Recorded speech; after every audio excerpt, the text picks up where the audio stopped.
Well, hello everybody. Very warm welcome, excellencies, distinguished guests, friends from around the world. Welcome to this special session here at the World Urban Forum.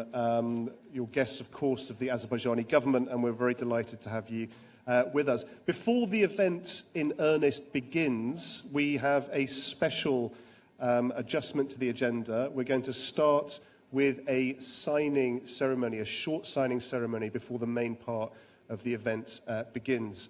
We'll be signing a memorandum of understanding between the city of Trabzon in the Republic of Turkey and the city of Shusha in the Republic of Azerbaijan. Now, this is for the establishment of twinning links and cooperation in the area of culture, tourism, urban planning, science, economy, and other areas of public life.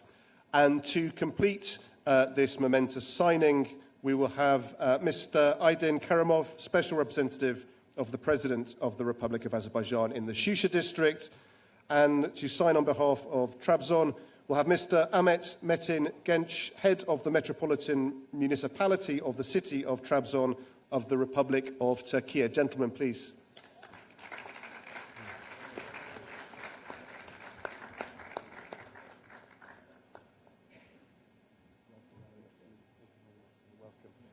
Bringing it for you to sign shortly, thank you.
Thank you very much. Thank you very much, Chuck. Thank you so much. Thank you.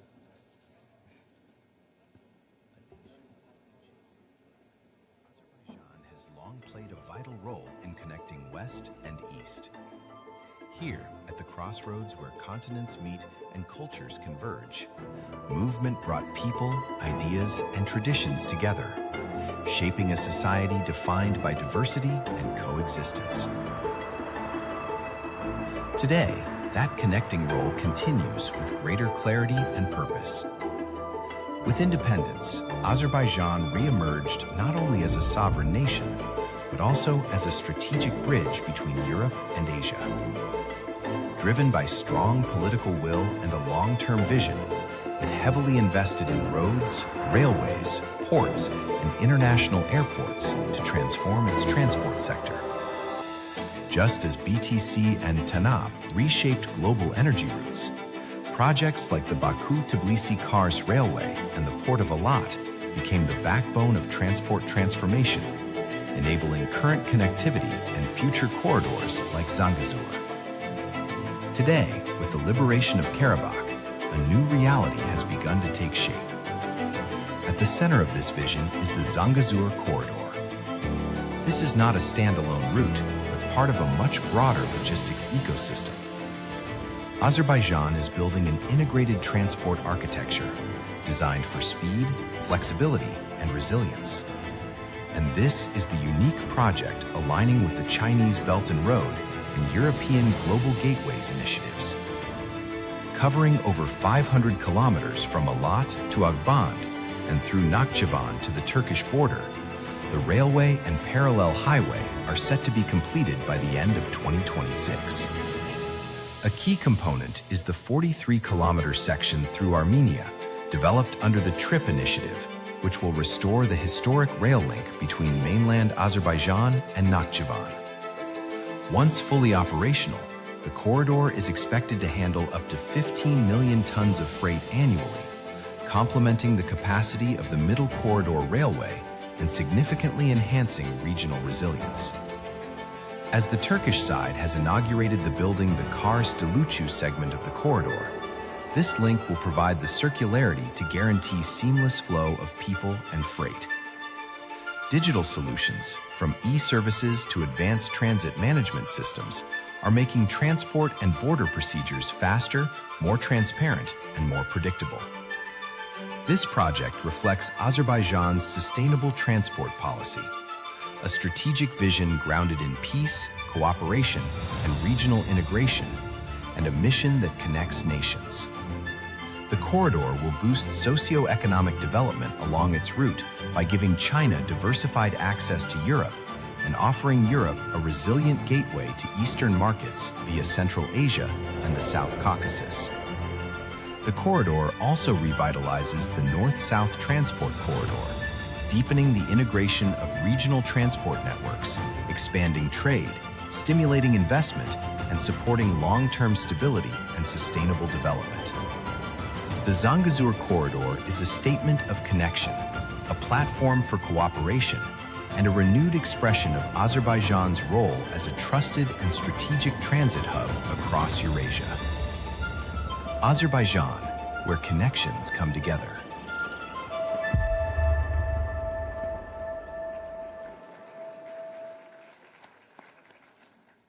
Excellencies, ladies and gentlemen, another very warm welcome to this special session at the World Urban Forum, hosted by the government of Azerbaijan, entitled Heart of Connectivity, Urban Reconstruction and Regional Cooperation. Connectivity, of course, no longer simply about transport routes or trade corridors, but more about infrastructure, energy systems, digital networks, and great planning coming together to create something much more powerful, resilient, livable, and economically dynamic cities. And nowhere is that more visible than here in Azerbaijan. Well, we're fortunate to be joined today by an exceptional group of speakers who bring global perspectives, practical experience, and of course, strategic insight. Let me begin by welcoming our high-level speakers to the stage, and then I will invite the opening remarks. First, we're honoured to be joined by Mr. Ceyhun Bayramov, Minister of Foreign Affairs of the Republic of Azerbaijan. Sir.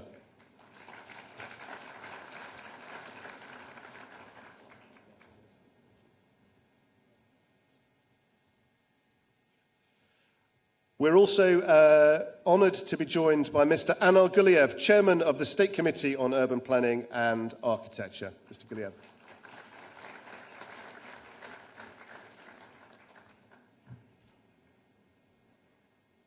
And we'll also be hearing from three key government ministers whose portfolios sit at the heart of this transformation. Mr. Mikhail Jabarov, Azerbaijan's Minister of Economy.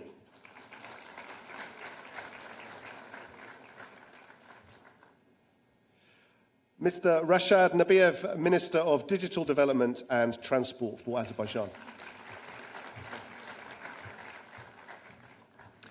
And Mr. Parviz Shahbazov, Azerbaijan's Minister of Energy.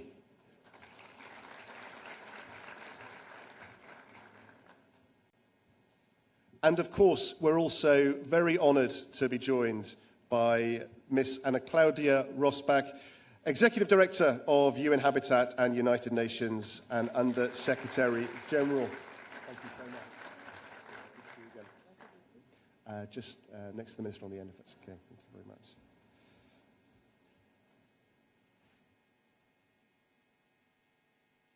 Thank you very much indeed.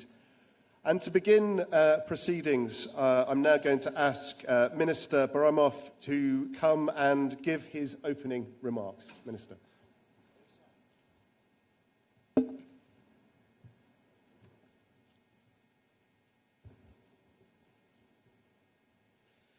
Madam Executive Director, Excellencies, distinguished colleagues, ladies and gentlemen, it is an honor to address this important session of the World Urban Forum dedicating to positioning cities at the center of connectivity, urban reconstruction, and regional cooperation. Today, cities are no longer only places where people live and work. Increasingly, they are becoming strategic platforms where diplomacy, trade, infrastructure, technology, climate action, and regional cooperation intersect. The future of sustainable development will largely depend on how successfully we connect our cities, not only physically, but also economically, digitally, institutionally, and socially. Almost 2 years ago, as the host of COP29, Azerbaijan placed urbanization, including cities, at the heart of the global climate agenda. We recognized that cities, while contributing significantly to global emissions, are also key drivers of innovation, resilience, and solutions to the climate crisis. Through these efforts, Azerbaijan also managed to build synergies between the COP and the WUF processes, bringing cities more firmly into the center of multilateral discussions. Dear colleagues, situated at the crossroads of East and West and North and South, Azerbaijan has transformed its geographical position into a strategic advantage. We increasingly see our role not merely as a transit country, but as a hub for regional integration, sustainable urban development, and interregional cooperation. Our experience demonstrates that connectivity, infrastructure, and urban development are deeply interconnected. Modern transport corridors influence settlement patterns, industrial development, labor mobility, investment flows, housing demand, and climate resilience. At the same time, sustainable and well-planned cities are essential for ensuring long-term economic and social benefits. It is precisely from this perspective that Azerbaijan has embarked on large-scale reconstruction and rehabilitation efforts across deliberated territories. Entire cities, towns, and villages are being rebuilt from scratch based on principles of sustainability, smart governance, green energy, climate resilience, and human-centered urban planning. This process goes beyond rebuilding houses and roads. It is about transforming former conflict zones into centers of economic growth, connectivity, and human development. At the same time, the large-scale reconstruction projects and resettlement in the liberated territories in the immediate aftermath of the conflict is a clear sign of Azerbaijan's commitment to peace agenda. By investing close to $15 billion in the former conflict zone, Azerbaijan has also demonstrated its genuine interest in closing the chapter of confrontation in the region. In other words, massive post-conflict reconstruction efforts of Azerbaijan should also be seen as an integral part of our peace-building strategy. This is the strategy of breaking the cycle of violence and building a better, prosperous future for all. Following the determined stance and actions of Azerbaijan, the South Caucasus is moving from decades of instability toward a genuine opportunity for peace and cooperation. The end of the long-standing conflict and the full restoration of Azerbaijan's sovereignty and territorial integrity have reshaped regional dynamics, removed a major threat to peace and security, and created new prospects for regional cooperation, trade, connectivity, and economic development. In this context, the bilateral normalization process with Armenia, launched by Azerbaijan, provides a strong foundation for further advancing regional cooperation, trade, and connectivity for the mutual benefit of all countries in the region. The Washington Peace Summit of 8 August 2025 marked with historic outcomes. The joint declaration of the leaders of Azerbaijan and Armenia, also signed as a witness by President Donald Trump of the United States of America, and initialing of the bilateral Azerbaijan-Armenia agreement on establishment of peace and interstate relations, established de facto peace between the two sides and set a stage for subsequent tangible steps in confidence building and economic interaction. Azerbaijan remains committed to advancing this process with patience, responsibility, and a clear focus on achieving full, sustainable, and irreversible normalization. At the same time, Azerbaijan's efforts to rebuild and transform the liberated territories into centers of development, prosperity, and connectivity continue to face serious man-made challenges, most notably the threat posed by landmines. Landmines remain the greatest obstacle to reconstruction, economic activity, agricultural development, and the safe return and movement of people. Official estimates indicate the presence of more than 1.5 million landmines and unexploded ordnance in the liberated territories. Since the end of the conflict, hundreds of civilians and demining personnel have fallen victim to mine explosions. Demining, therefore, remains one of Azerbaijan's highest national priorities and an essential prerequisite for sustainable recovery, long-term regional stability, and regional connectivity. Ladies and gentlemen, reconstruction is not only about rebuilding physical infrastructure, it is also about reconnecting communities and industrial zones, restoring economic opportunities, and creating conditions for long-term peace and cooperation. New transport corridors, railways, highways, energy infrastructure, and digital networks are integrating reconstruction areas into wider regional and international economic systems. These investments promote mobility, trade, investment, tourism, and job creation, while also strengthening regional interdependence and long-term stability. In this regard, their impact extends well beyond the borders of Azerbaijan, enhancing connectivity between Asia and Europe and contributing to broader regional economic growth and cooperation. Building upon its internationally recognized roles as a key enabler of Trans-Caspian Middle Corridor and North-South Corridor, Azerbaijan consistently promotes multimodal connectivity agenda, also as a part of post-conflict strategy.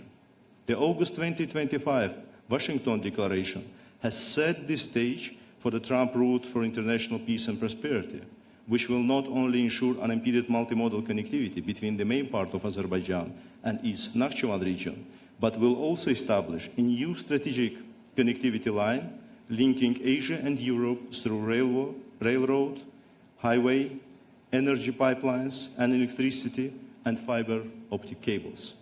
In parallel, the Horadiz-Ahmed Railway and Turkey's new Kars-Igdir-Dilucu line will complement the Zangezur corridor, strengthening regional connectivity and enhancing links between Asia and Europe. Our vision is not limited to conventional transport infrastructure. We are also developing green energy corridors, renewable electricity transmission systems, energy storage infrastructure, and advanced fiber optic connectivity projects, including the Digital Silkway Initiative, aiming to establish a telecommunications corridor between Europe and Asia. I believe that my colleagues, the distinguished ministers responsible for these projects, will elaborate further on their details during their respective remarks. Excellencies, as we look ahead, I want to underline that Azerbaijan remains committed to advancing dialogue, partnerships, and practical cooperation that position cities at the center of sustainable connectivity, economic growth, resilient development, and regional cooperation.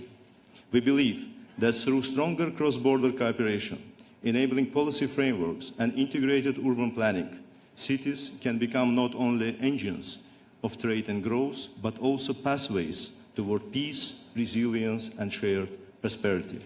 I thank you for your attention and wish you all successful and constructive deliberations ahead.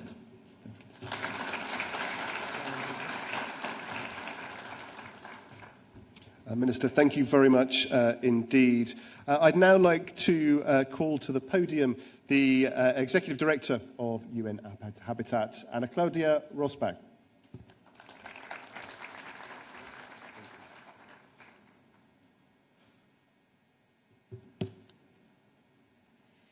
Excellencies, ministers, distinguished guests, thank you, Minister Bayramov, for sharing the strategic relevance of urban reconstruction and regional connectivity. Let me begin with a provocation. We live in an age of extraordinary connectivity. Goods across continents in days. Data moves in milliseconds. Entire regions are being reshaped by new transport corridors, energy networks, and digital infrastructure. And yet, nearly 2.8 billion people lack access to safe, adequate housing. Millions more are displaced by conflict or climate. The world is more connected than ever, and yet, too often, more unequal than it needs to be. This is the paradox this session must confront, because connectivity without inclusion and a wider socioeconomic vision is simply a fast infrastructure that benefits few. Multimodal corridors do more than move goods and people efficiently. They restructured the economic geography of entire regions. The strategic corridors that are being currently developed to connect the African continent to Europe and across Asia are among the most consequential infrastructure investments of our time, and a vivid illustration of this dynamic. As these integrated investments accelerate along the so-called Middle Corridor, stretching from China through Central Asia, the Caspian, Azerbaijan, and onward to Europe, cities positioned along it gain real opportunities to diversify their economies, attracting green industry, advanced logistics services, agri-processing, and digital enterprise. Secondary cities become genuine economic actors, not just transit stops.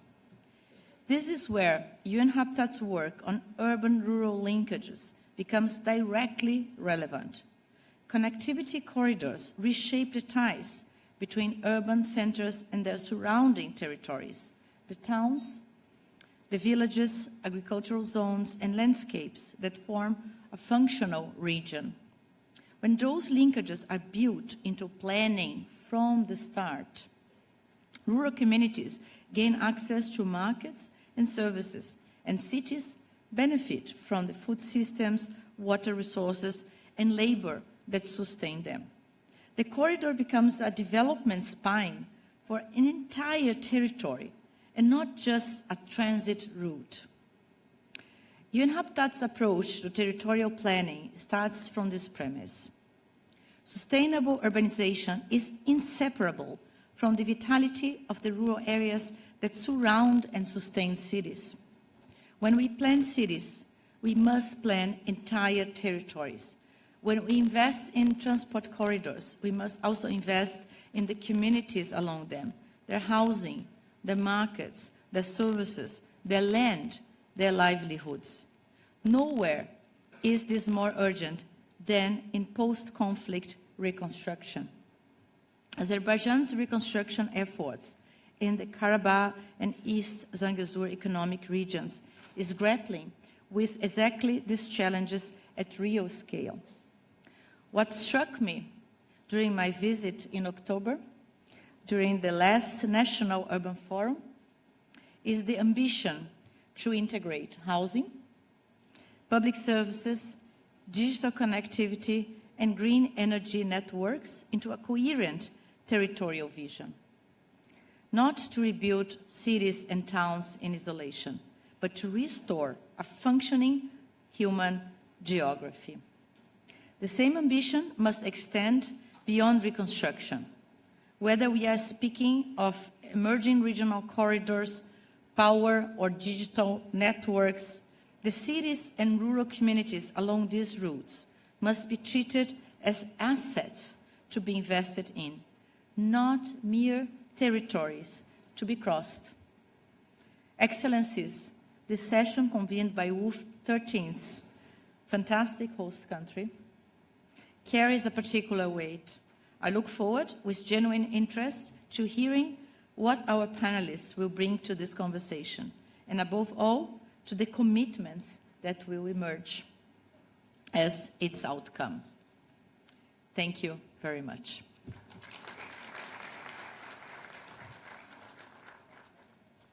Executive Director, thank you very much indeed. We'll now call on Mr. Anar Guliev, Chairman of the State Committee on Urban Planning and Architecture, to outline his opening remarks.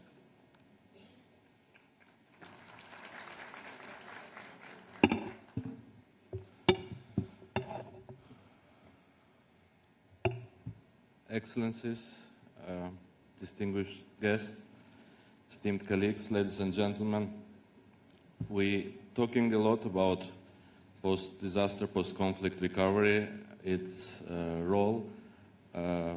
Azerbaijan's examples were mentioned several times this morning as well. So I will take this opportunity to take you through some details of the post-conflict recovery program Azerbaijan implementing. Since more than 5 years, Azerbaijan has been implementing one of the largest and most comprehensive reconstruction efforts in the region in the recent history, transforming territories that once suffered devastation into resilient, inclusive and future-oriented urban and rural communities. For nearly 3 decades, about 20% of the internationally recognized territory of Azerbaijan remained under occupation. During this period, hundreds of cities, towns and villages were destroyed, critical infrastructure was devastated, cultural heritage sites suffered irreversible damage, and more than 1 million Azerbaijanis were displaced from their homes. Since the liberation of the territories in 2020, Azerbaijan has entered a fundamentally new phase focused on reconstruction, reintegration, and sustainable regional development. The scale of destruction in the liberated territories was unprecedented. More than 900 settlements were affected. Entire urban system ceased to function. On the screen you can see the city of Agdam. Once a vibrant regional center, became one of the most visible, so certainly not the only examples of devastation in the liberated territories. From the very beginning, Azerbaijan acknowledged that such a large-scale recovery process requires strong institutional coordination and strategic governance. For the reason, a coordination headquarters was established under the leadership of the Chief of the Presidential Administration to oversee all reconstruction and recovery efforts in the liberated territories. The mechanism brings together all relevant government institutions, ensuring effective interagency cooperation, continuous monitoring, and coordinated implementation of projects on the ground. Before reconstruction could begin, ensuring safety on the ground became the most urgent national priority. In this regard, demining of the territories is a crucial step toward restoring mobility, enabling reconstruction, supporting the safe return of the communities, and creating the foundation for sustainable economic activity. The liberated territories remain among the most heavily mine-contaminated areas in the world, with more than 900,000 hectares affected by mines and unexploded ordnance. According to estimates, approximately 1.5 million mines were planned across the region. Since November 2020, more than 262,000 hectares have been cleared, and over 246,000 mines and unexploded weapons have been neutralized through large-scale demining operations. In parallel with reconstruction efforts, Azerbaijan introduced a new governance model for post-conflict territories. Special representatives of Mr. President were appointed across the liberated territories to ensure effective local coordination and accelerate the implementation of strategic priorities on the ground. This model created a direct and flexible management mechanism capable of responding quickly to the complex challenges of reconstruction and resettlement. Today, special representatives coordinate the activities of public institutions, oversee development projects, support entrepreneurship, facilitate construction process, and contribute to the implementation of long-term settlement strategies. An integrated institutional framework became one of the defining features of Azerbaijan reconstruction strategy. In addition to its traditional spatial planning responsibilities, The State Committee on Urban Planning and Architecture was entrusted with broader regulatory and implementation functions within the liberated territories. This approach allowed planning and allocation of permitting procedures and construction oversight to operate with the unified governance system. The Great Return State Program represents the central strategic framework guiding reconstruction and resettlement efforts in the liberated territories. Approved in 2022, the program provides a comprehensive roadmap for rebuilding cities and villages, restoring infrastructure, creating employment opportunities, and establishing sustainable living conditions for returning communities. To ensure that reconstruction follows a coherent and future-oriented vision, we developed a comprehensive general plan for the liberated territories. Approved in 2022, the plan serves as a principal, special, and strategic framework guiding development across two of economic regions of Azerbaijan, Karabakh and East Zangezur. This document integrates urban planning, infrastructure, environmental management, resource allocation, energy systems, industrial development, and demographic forecasting into a single coordinated development framework. The liberated territories cover approximately 13,600 square kilometers and includes 12 cities as well as nearly 300 villages and settlements with the projected population of around 1.1 million people. The general plan therefore established a coordinated framework linking urban development, transport infrastructure, economic activity, environmental systems, and rural settlements across Karabakh and East Zangezur. The development of modern transport infrastructure is one of the key priorities of the reconstruction process. Currently, road projects covering more than 3,800 kilometers are being implemented across the liberated territories, together with 48 tunnels, 500 bridges, and 16 viaducts. In parallel, 2 new railway lines with a total length exceeding 150 kilometers and 3 international airports are strengthening regional and international connectivity. The liberated territories have been designated as a green energy zone, reflecting Azerbaijan's commitment to sustainable development and climate-conscious reconstruction. The regional processes significant renewable energy potential, particularly in hydropower, solar, and wind energy. Overall potential of the region is estimated as 10 gigawatts. Hydroelectric power plants with combined capacity exceeding 300 megawatts are already operating, while 3 solar power plants with total capacity of 340 megawatts are under construction. Efficient water management plays a strategic role in supporting sustainable regional development and national water security. The strategic plan includes 9 water reservoirs with a total capacity exceeding 860 million cubic meters, creating significant opportunities for agricultural development and irrigation. These resources are expected to support water supply for more than 600,000 hectares of cultivated land across the country. Economic revitalization is an essential component of the reconstruction process. 2 industrial parks with total area of 400 hectares have already been established in Agdam and Jabrail. Today, more than 50 residence companies are operating or implementing projects within these zones with total investment exceeding $282 million. Local economy on the liberated areas is currently focused on construction, materials, manufacturing, food production, logistics, tourism, retail, and commercial development, while also creating thousands of new employment opportunities. The restoration of cultural heritage is an important part of the reconstruction agenda. More than 750 registered historical and cultural monuments are located within the liberated territories, many of which suffered serious damage over the past decades. To date, more than 20 monuments have already been restored, while new memorial complexes, museums, and cultural institutions are currently being designed and developed. Urban planning plays a central role in shaping the future development of the liberated territories. Master plans for 8 cities have already been approved, while the plans for 4 additional cities are currently being finalized. The total planned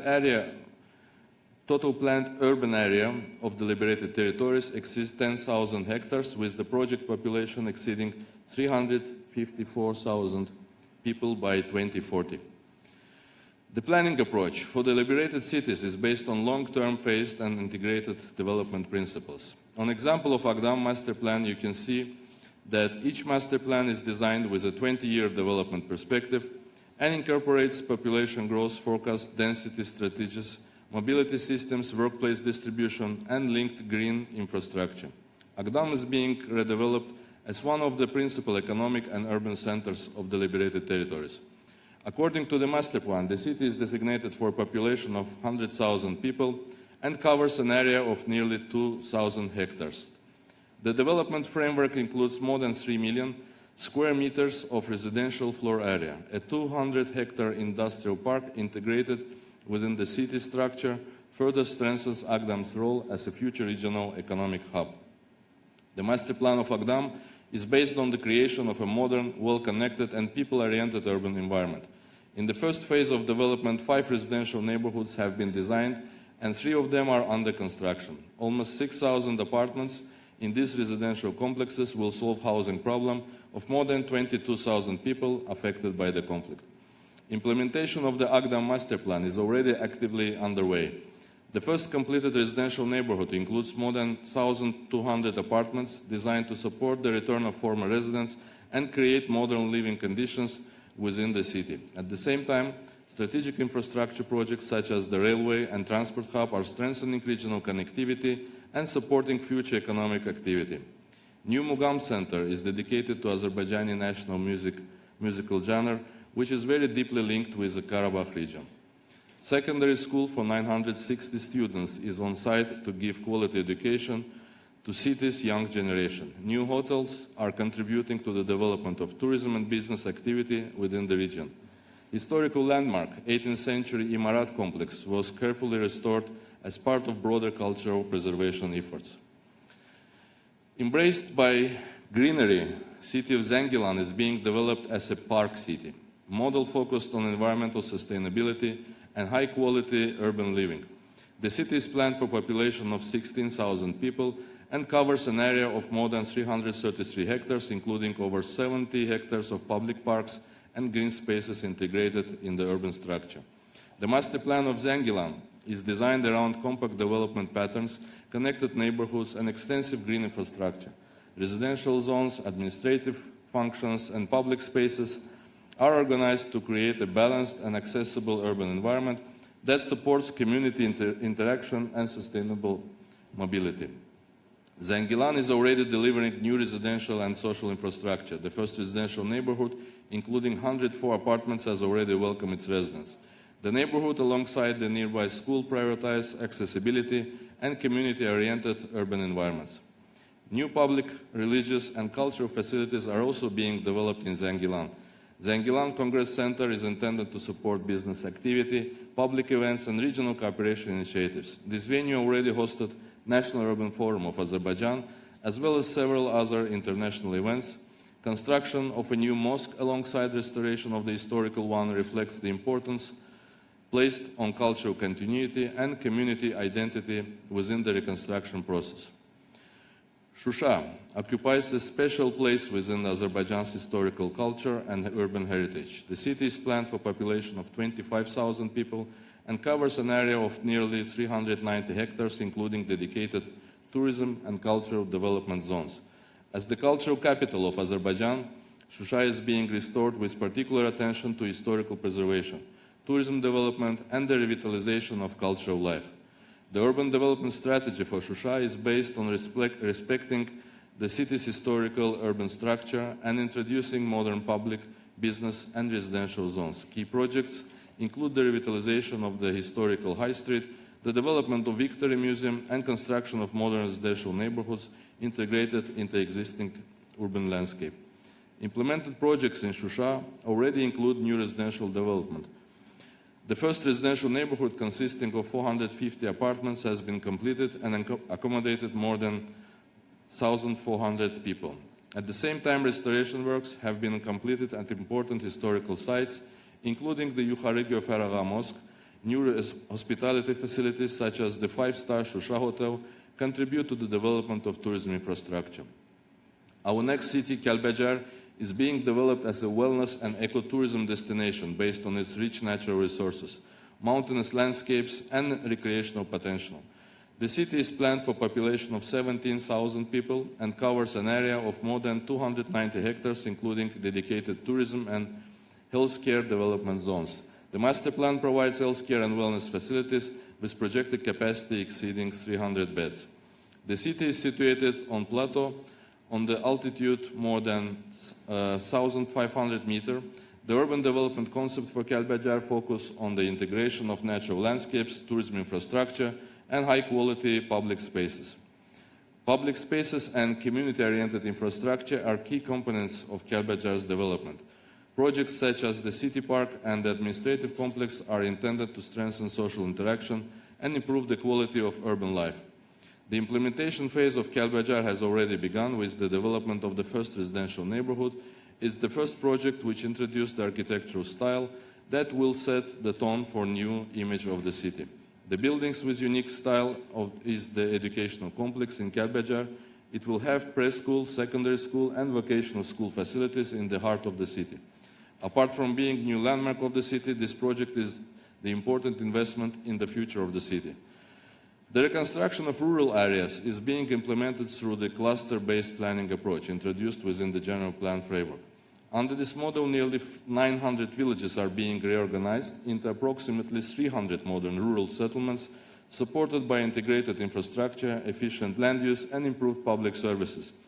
To date, master plans for 101 rural settlements have already been approved, covering a total area of more than 14,000 hectares and projected population exceeding 180,000 people. Rural reconstruction is designed around the creation of modern, sustainable, and well-connected living environments, adapted to local geographic and social conditions. Each settlement follows an individual architectural and spatial concept, reflecting its landscape, historical context, and long-term development potential. The broader objective is to create sustainable rural settlements well linked with agricultural activities and capable of demonstrating long-term growth.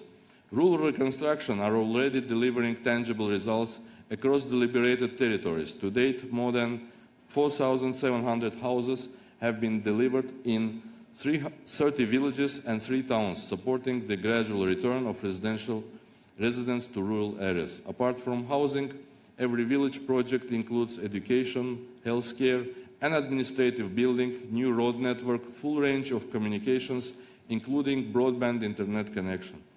Nearly 20,000 people are currently living in rural areas of the liberated territories. Construction activities are ongoing in more than 40 villages, reflecting the scale and continuity of the reconstruction process. Hundreds of new houses are currently under construction as part of ongoing resettlement and infrastructure programs. More than 85,000 people are currently living, working, and studying in 10 cities, 3 towns, and 30 villages throughout the Karabakh and East Zangezur. Over 15,040 housing units have received reconstruction permits, while more than 30 schools and preschool institutions are already operating in the region, within over 4,000 children involved in the educational process. More than 2,100 students are currently studying at Karabakh University in Khankendi city. Modern healthcare facilities are under construction. So far, permits have been issued for 3 million square meters for construction. More than 40% of road projects and more than 70% of railway projects are already completed, while all 3 international airports are fully operational. Distinguished colleagues, the reconstruction of the liberated territories represents not only a large-scale national recovery effort, but also an opportunity to introduce new approaches to sustainable urban and regional development. Urban planners and architects from 12 different countries across the globe have participated in the process so far. Through integrated planning, modern infrastructure, environmental responsibility, and human-centered development, Azerbaijan is working to create resilient, connected, and future-oriented communities across Karabakh and East Zangezur. We highly value international dialogue, cooperation, and the exchange of experience within the platforms such as the World Urban Forum, which play an important role in shaping more sustainable and inclusive cities worldwide. Thank you for your attention.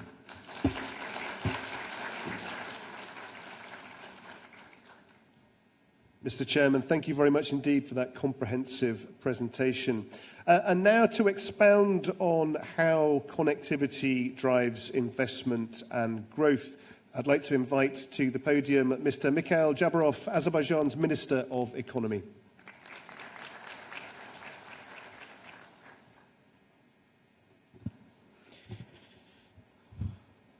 Honorable Madam Executive Director, distinguished colleague ministers, mayors, ladies and gentlemen, it's a great pleasure and honor to address this special session of Cities at the Heart of Connectivity, Urban Reconstruction and Regional Cooperation, hosted by Government of Azerbaijan within the framework of the World Urban Forum.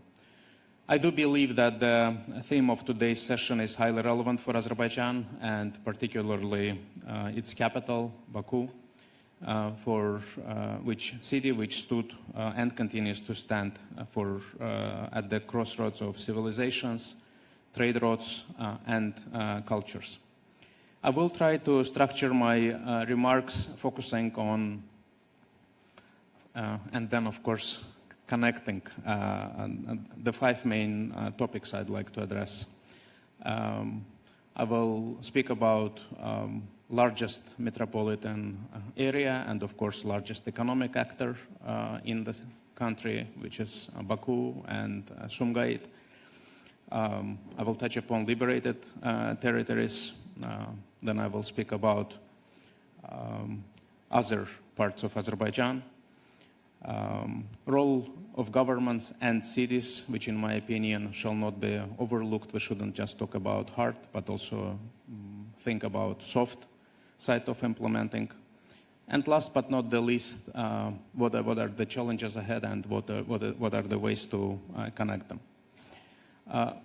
Madam Executive Director did touch upon, I think, very important topic, and the topic being how what we do, speaking of economy, on economic development side of the cities, how do we link connectivity to the ultimate goal, and this is a well-being of people. In case of Azerbaijan, I think for the context, this is a country which had a journey from 49% poverty rate to 5% poverty rate in less than 20 years.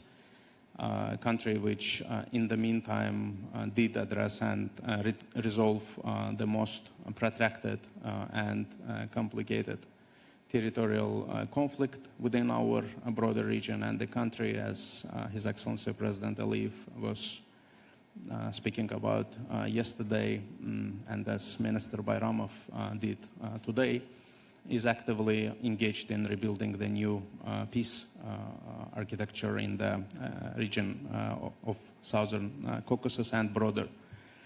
And I do think that, in fact, the ultimate measure of success of any government's policy, but also for any city, is the quality of life of its residents, of the citizens of the nation. In case of Azerbaijan, we obviously have Baku and Sumgait area. These used to be and still are administratively 2 different cities, but when we look at the economic analysis and connectivity really had and continues to play a huge role here, this is the single largest economic area of Azerbaijan, with a significant share of gross domestic product, employment, urban planning and architecture masterpieces. There were specific references made by His Excellency President to projects like Sea Breeze, which represents a sort of suburb/new city type of development, city in the city concept of white city, which presents a new way how we look at urban planning and architecture, but also projects in the pipeline. And I think most notable among ones that I will refer to is a similar city within the city concept that is being embarked upon with investors from the Middle East as we speak. And clearly, economic ecosystem of the cities, and I take Baku as an example, for the cities which have a population over 1 million people, and in our case we're talking roughly in the vicinity of 3 million people, which makes up for the roughly 30% of population of Azerbaijan. Clearly, the polycentric city approach that have been taken in the master plan of our capital does lead to the interrelated issues of the quality of life, quality of jobs, importance of the connectivity, common areas, and how can we capitalize and translate this into sustainable economic growth. Being the city within 2 hours flight, which is not only largest in terms of the size, but also with respect to the quality of infrastructure, economic opportunities, again, touristic, but also residential experience. Just like in the past, also for future, we do connect a significant part of economic development vision to mix of homegrown talent and attracted talent. This is especially important and more relevant not only in the context of geopolitical, let's say, challenges that the world, but specifically region, is faced with, but also not less importantly in the new economy that is driven by digital solutions, by increased mobility, where we continue to discuss friendshoring and nearshoring versus globalization or home-based security-based models.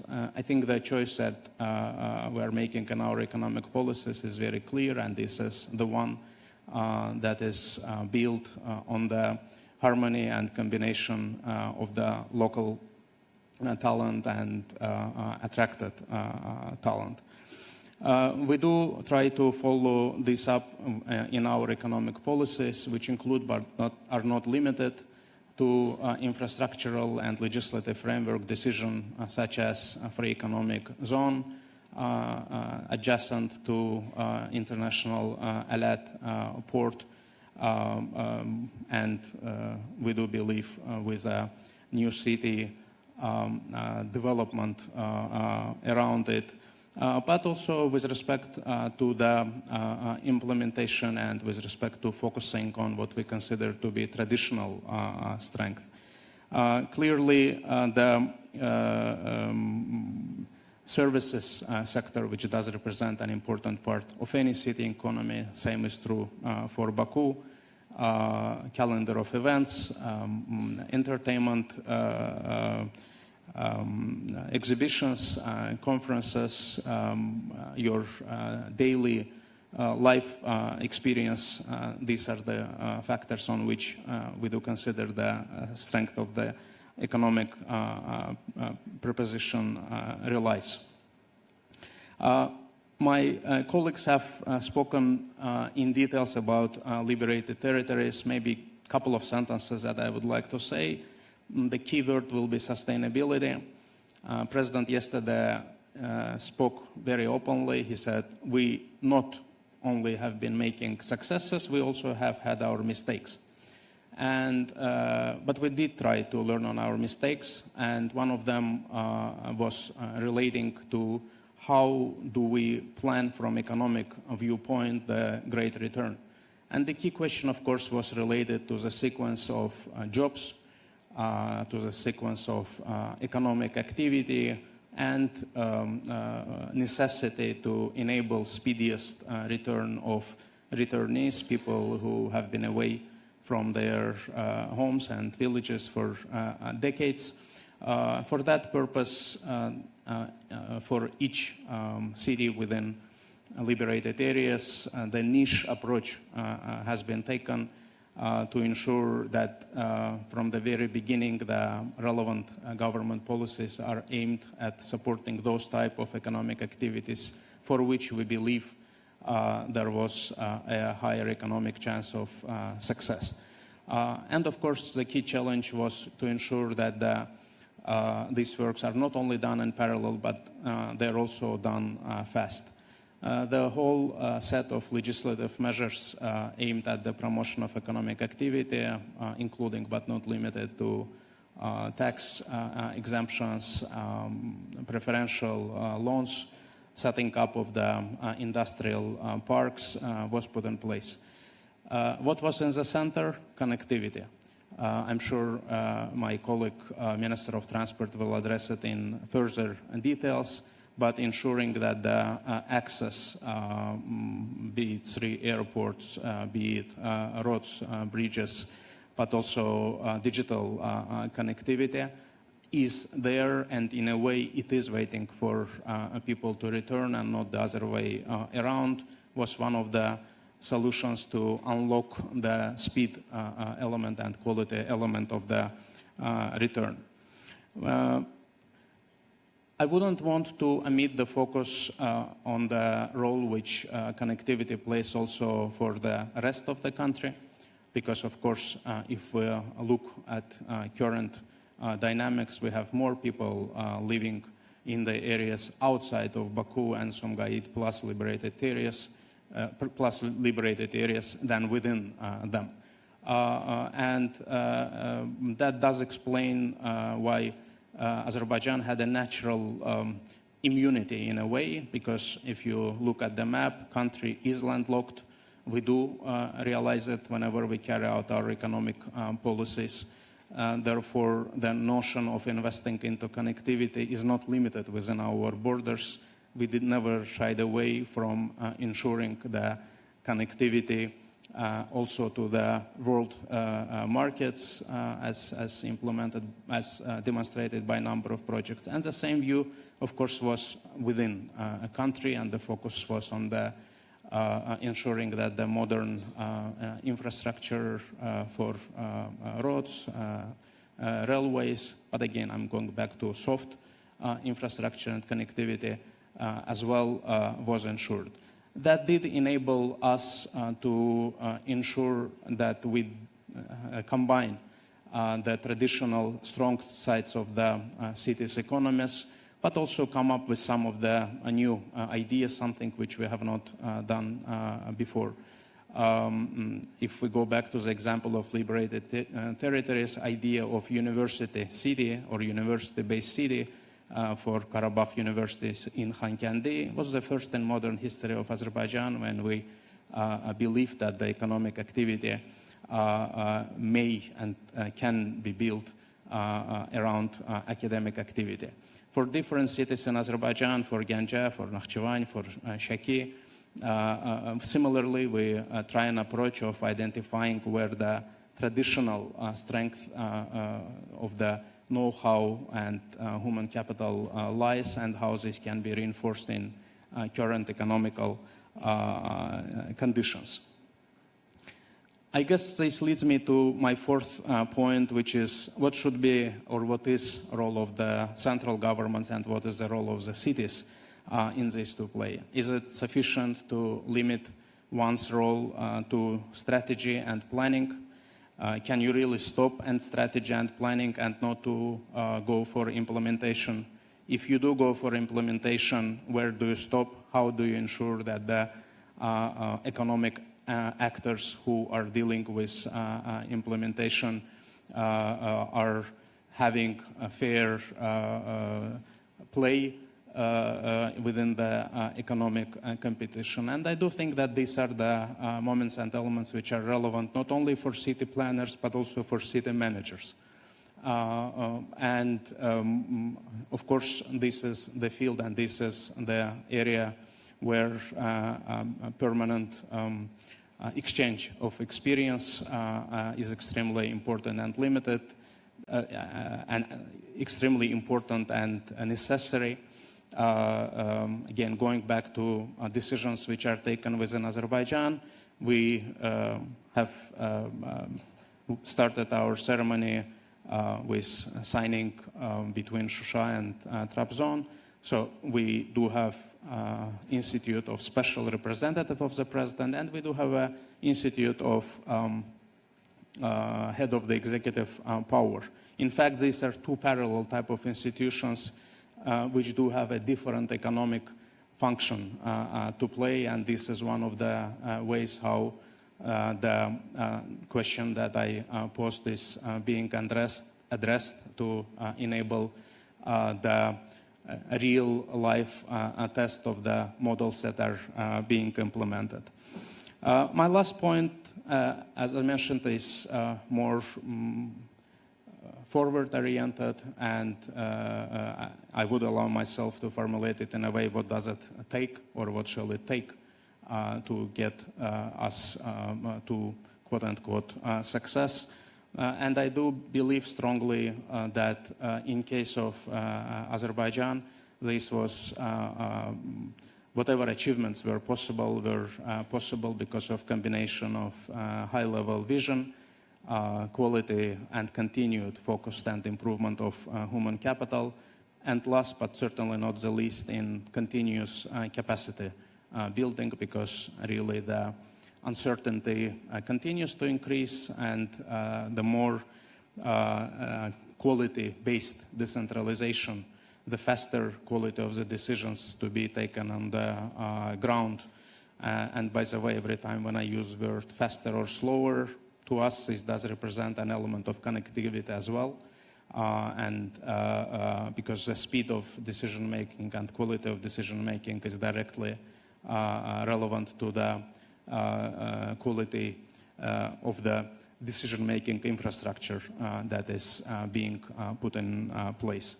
So with this, I once again would like to thank you all for your attention, and wish you to guests of Azerbaijan very enjoyable and productive stay in our country. Thank you.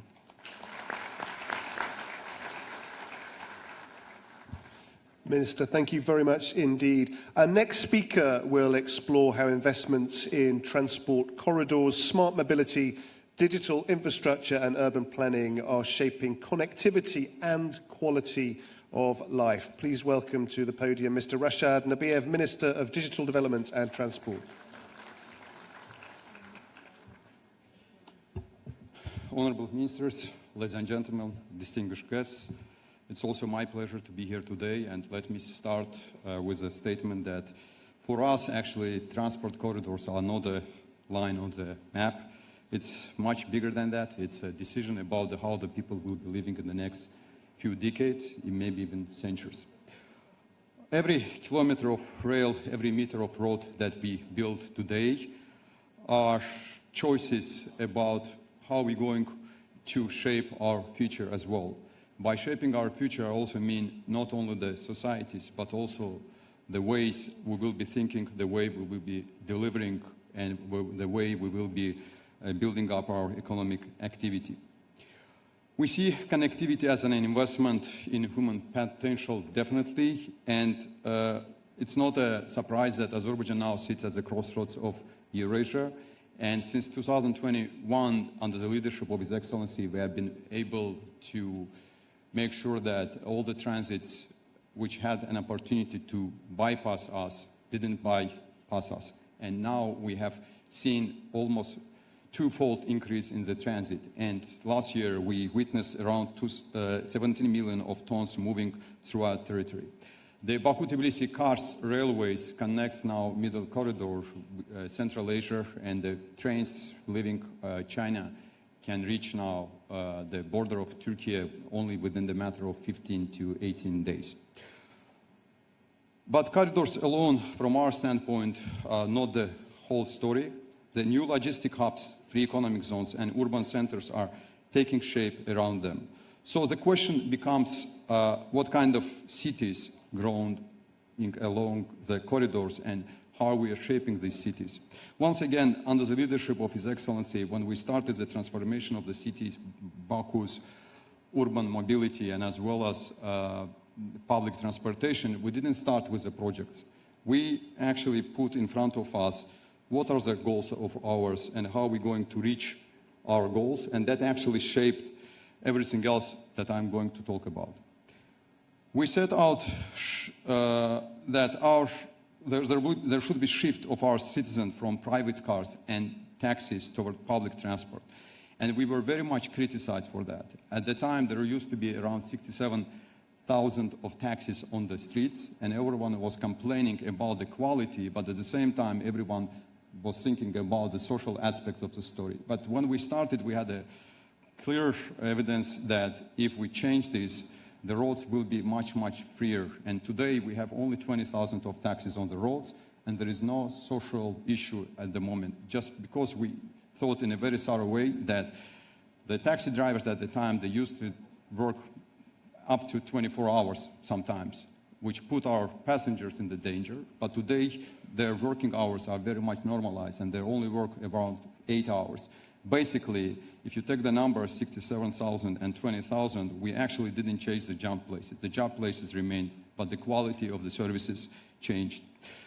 To give our transformation, we also thought about the micromobility. And to give the micromobility the meaning, we gave the bicycles, scooters, and more importantly, our pedestrians, more opportunity to expand their activities.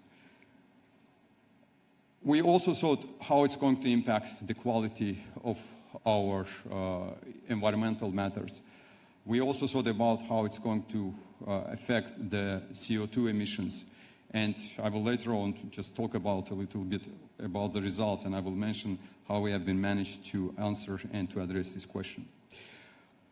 To move from a single city center, we also thought about how we can make city of Baku polycentric. And my dear colleague Anar Guliyev has already answered this. It's about the polycentric city. Basically, meaning that everyone has an opportunity now to reach the school, places of interest, cultural places, healthcare places, offices, within this short period of time. Are we there yet? No. There are a couple of answers to that was mentioned by His Excellency. Cities like White City and Sibris are great examples of Baku being polycentric. And one of the most important things that there used to be always some beliefs in the society that we have to build more roads. But world experience has shown to everyone and each of us that building more roads doesn't mean that we will be addressing the congestion on the streets. So basically, it didn't mean that we didn't think of the building the roads. We also thought about the building the roads, but we thought of the roads and the whole system in a very holistic ways. Basically, roads should be feeding the bus networks, bus should be feeding the rails, and rails should be feeding the metro. Each layer, from our perspective, should be reinforcing the next layer. And by doing that, we will have more holistic approach to the city's urban mobility. And today, when we sit down to decide where to spend the next dollar, we ask one question: what's the return on investment, which is, from our perspective, is very much measured in the minutes. What I mean by the minutes, it's how many less minutes our citizen spends on the city while driving to the school, while going to the healthcare centers, or even going to his job places. So we actually changed in our decision-making process the perception of $1 making sense return on investment to the $1 being equal to minutes of the personal life. So in the center of every decision that we have made so far in the last 4 years, Azerbaijan citizen has been the main and important anchor. To reach a destination, you must first know where you are standing.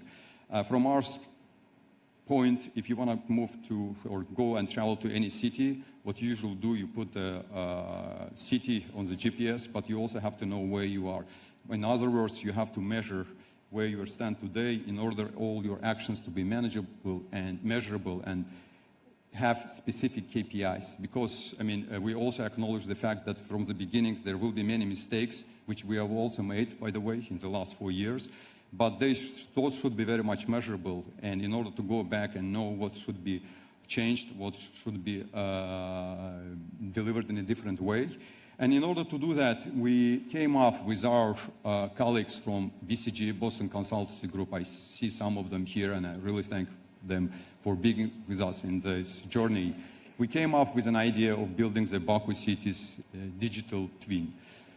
I mean, maybe in some other societies it would have not been that much possible without going to the personal details of our citizens. We have managed to build the lake consisting of 10 billion unique data. We collected the data from mobile operators, we collected the data from the utility companies, we collected the data from the waste, we collected the data from the monitors of our surveillance, from our Ministry of Internal Affairs. We also went beyond that. We also made a lot of surveys about the pattern of our passengers and our citizens, how they travel and what their preferences are. And as of today, we have a very unique tool, which I will dare to say that not every country, even not every city has. And this kind of tool allows us to make the decision while building and where to build the stoplight and where to build the additional bus lane or where to build the bicycle lane, and knowing and forecasting how it's going to affect not the perimeter of that specific area, but also how it's going to affect the outskirts of the city of Baku.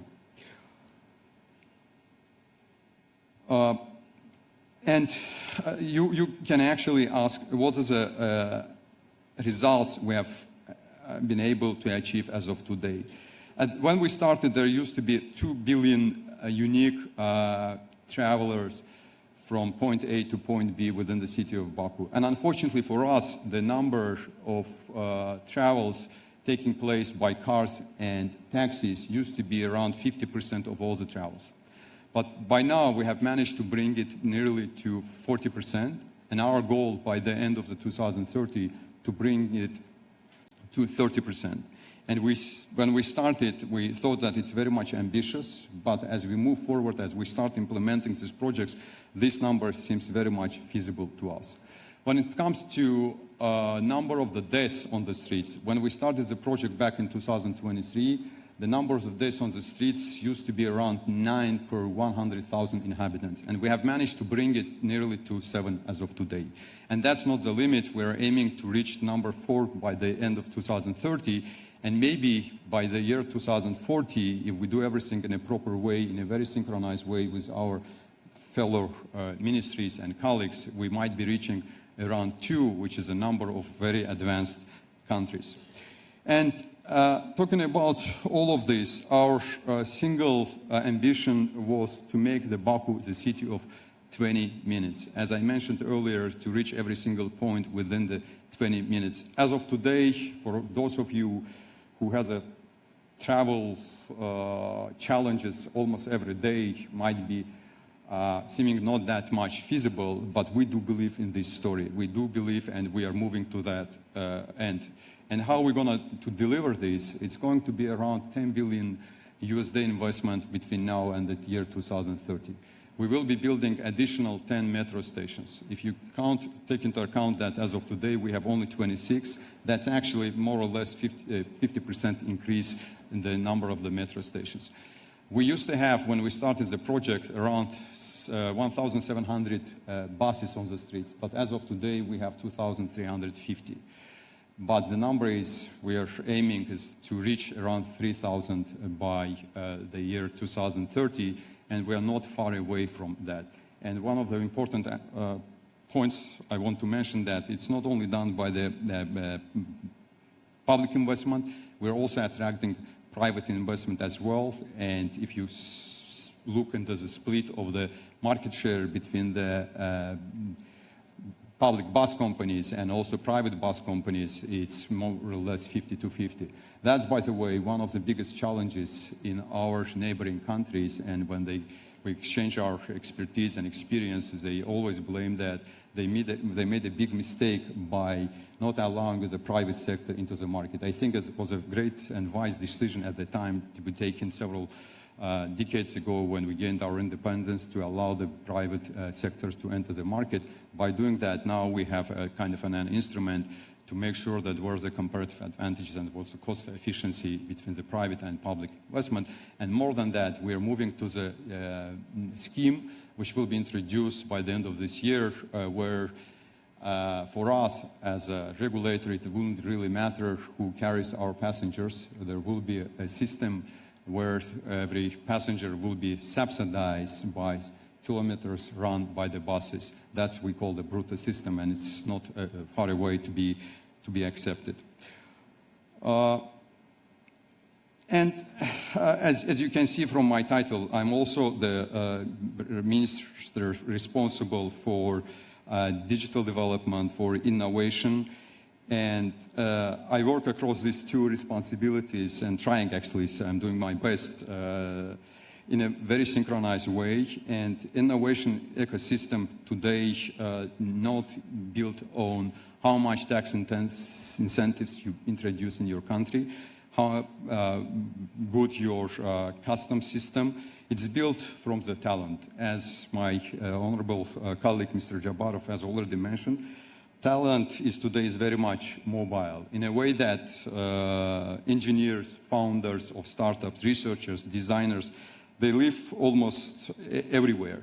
Yeah? As we have seen from the example of Dubai and any other country which is not far away from us, we see that they really appreciate the quality of the life. By quality of the life, if I go back to the metrics which I have already mentioned, CO2 emission, number of the days on the streets, how fast and easily you can reach your job places, how fast you can reach the places of interest, those are biggest components of the quality of their life.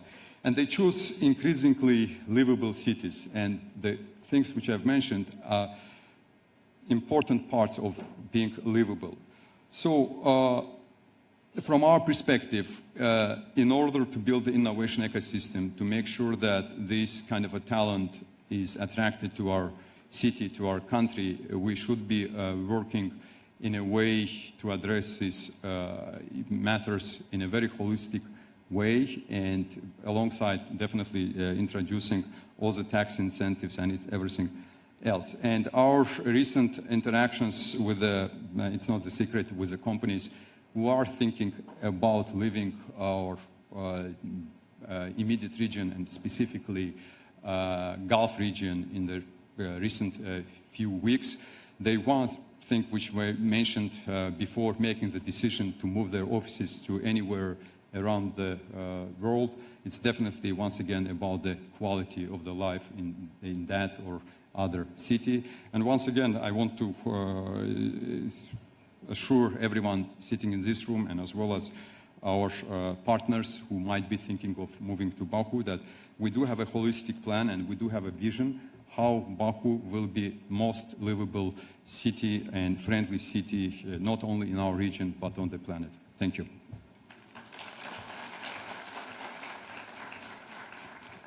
Minister, thank you very much indeed. Of course, underpinning all of this is green energy and energy security to help shape these modern urban systems that we're discussing. To talk on that subject, I'm delighted now to welcome to the podium Mr. Parvez Shahbazov, Azerbaijan's Minister of Energy.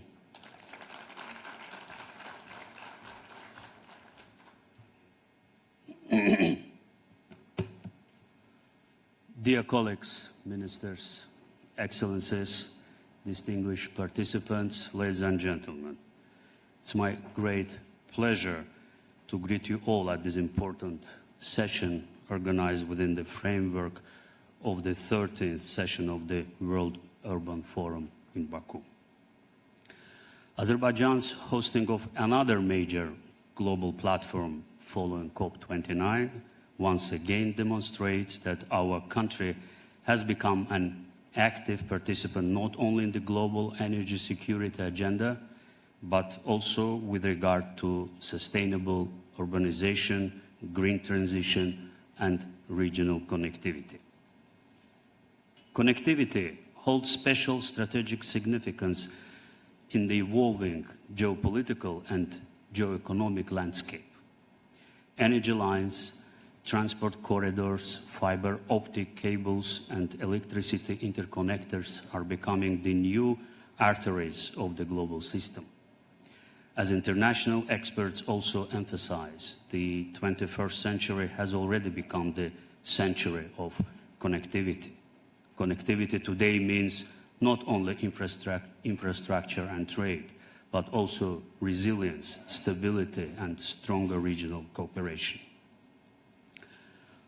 Located at the crossroads of East and West and North and South, Azerbaijan is evolving into one of Eurasia's main hubs of connectivity and cooperation under the visionary policy of the President of Azerbaijan, His Excellency Mr. Ilham Aliyev, whose strategic approach brings together energy security, green development, regional integration, and peace building. Having identified clean environment and green growth as one of the key priorities of its socio-economic development strategy, Azerbaijan pursues an energy policy in close alignment with urbanization and regional integration at a time when the electrification of transport, data centers, artificial intelligence, and the digital economy is rapidly increasing urban energy demand. Currently, projects aimed at developing approximately 8 gigawatt of renewable energy capacity are under implementation in Azerbaijan, and around 2 gigawatt of this capacity will be integrated into the national energy system by next year.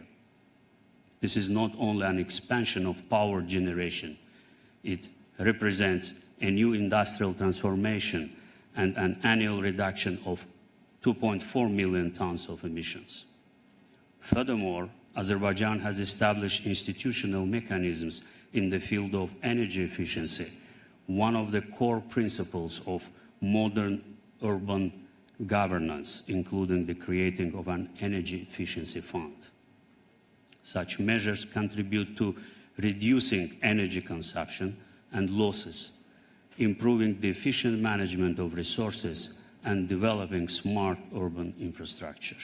We pursue the dual objective of expanding investment inflows and delivering tangible, measurable outcomes in the field of energy efficiency. The cities of the future will create more value with less energy, due mainly to energy efficiency and green technologies. The reconstruction in the liberated territories is a clear example of this approach. There, we are not merely restoring infrastructure, we are building the cities of the future. In these territories, smart cities, smart villages, green energy zones, energy-efficient infrastructure, and digital governance systems are being implemented as a unified concept.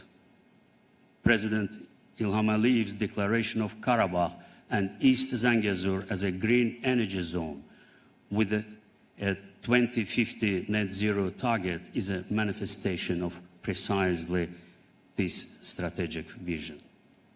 In these territories, 38 hydropower plants with a total capacity of 307 megawatt are currently in operation. Solar power plants with a capacity of 340 megawatt are under construction. Rooftop solar panels with a capacity of 7,000 kilowatt have been installed, and assessment works are underway for the construction of a 240 megawatt wind power plant. By 2030, the planned deployment of 1,650 megawatt of renewable energy capacity is expected to reduce greenhouse gas emissions by approximately 2 million tons annually. The green energy zone concept being proven in the liberated territories is already expanding into the Nakhchivan region of Azerbaijan. Today, it is becoming increasingly clear that the cities of the future will not be defined by the height of their buildings, but by the strength of their connections, and at the heart of these connections lies energy. Positioned at the crossroads of Europe, Central Asia, and the Middle East, Azerbaijan plays a key role in building this future by becoming a strategic hub for regional energy and green electricity connectivity. This role is further strengthened by the development of the Middle Corridor and the Zangezur Corridor, which is to become one of the key segments of the former. Azerbaijan's green energy connectivity initiatives integrating Central Asia, the South Caucasus, Turkey and Europe are laying the foundations of a new energy cooperation architecture. Through their fiber optic components, these projects will also ensure digital connectivity across a wide region. Today, successful cities are no longer defined by size alone. They are defined by resilience, innovation, sustainability, and integration. Azerbaijan is proud to contribute to building such cities and to advancing partnerships that will connect this and strengthen them across our region and beyond. Thank you very much, and I wish successful session and meaningful exchanges during this conference. Thank you. Minister, thank you very much indeed. Before we move on to the next section of the event, Excellencies, Ministers, I'd like to pass on my thanks for your insightful and detailed presentations. Could you all please show your appreciation for our leaders up here today? Thank you very much indeed. Okay, we're going to take a very short 2-minute break now, and we'll get set up for a fascinating discussion, just 2 minutes' time. By the way, is anybody else a bit warm? It's quite hot, isn't it? Okay. Can we do what we can to get a bit of a through draft going through so people don't collapse? Thank you very much.